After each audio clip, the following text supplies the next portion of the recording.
March 21st marks World Down Syndrome Day. The United Nations has observed this global awareness day since 2012. Down syndrome is a condition when someone is born with an extra chromosome. It's also called trisomy 21.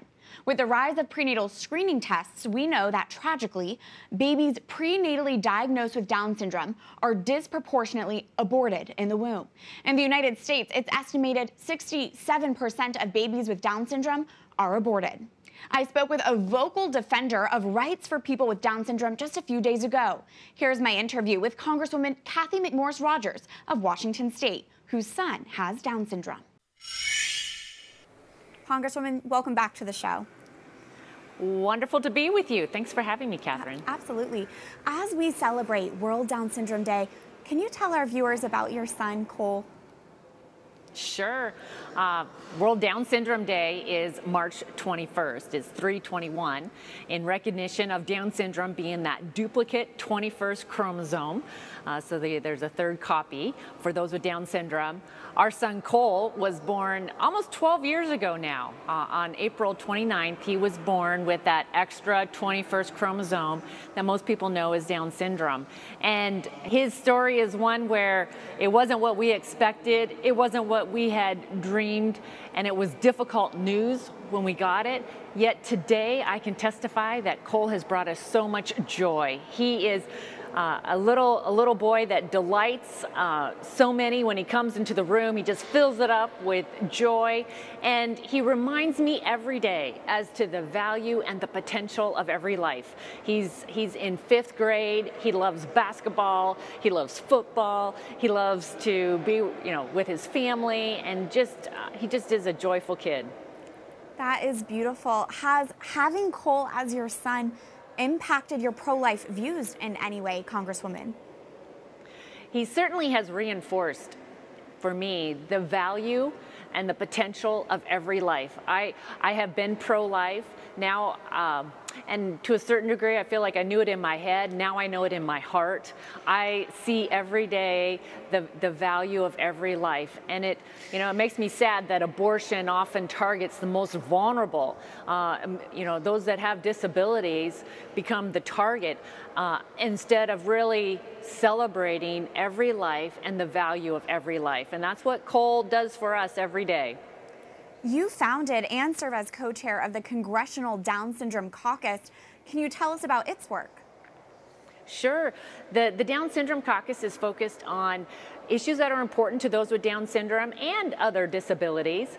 We focus on education policy, healthcare policy, also policy related to making sure that those with disabilities have an opportunity to work.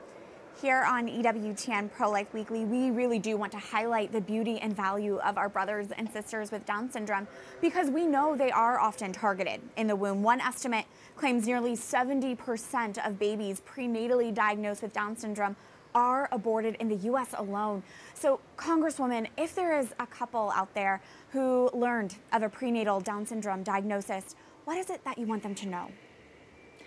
I just want to encourage them that just because it's not what they have dreamed, and that there's going to be some challenges along the way, that it is good, that it is really good, and that they are going to learn so much. I feel like my eyes have just been opened anew as to the value and the potential of every life. And now that we are actually doing more to educate and encourage those with disabilities and specifically Down syndrome to go see what they can do, we shouldn't be putting any limits on them. Cole is reading, he's doing math, he knows his multiplication table. Those with Down syndrome are working now more, and we just need to take the limitations off and allow them to be all that they can be. This last year, Frank Stevens, who's a young man with Down syndrome, testified powerfully in front of the House Appropriations Committee, and he made the point that his life was worth living. His video went viral. Finally, while we have you, Congresswoman, we are seeing increased calls for the House of Representatives to take up a vote for the Born Alive Abortion Survivors Protection Act. Can you tell us how you would vote for the bill and your thoughts on the legislation? This is vital legislation that will protect a baby that is born alive. In those incidences where there may have been an abortion attempt and the baby survived it, the law of the land would mean that the baby is given every help necessary to live. And as a country that cherishes life, liberty, and the pursuit of happiness, this should be the law of the land. Representative Cathy McMorris Rodgers of Washington State, thank you so much for your time. Great to be with you.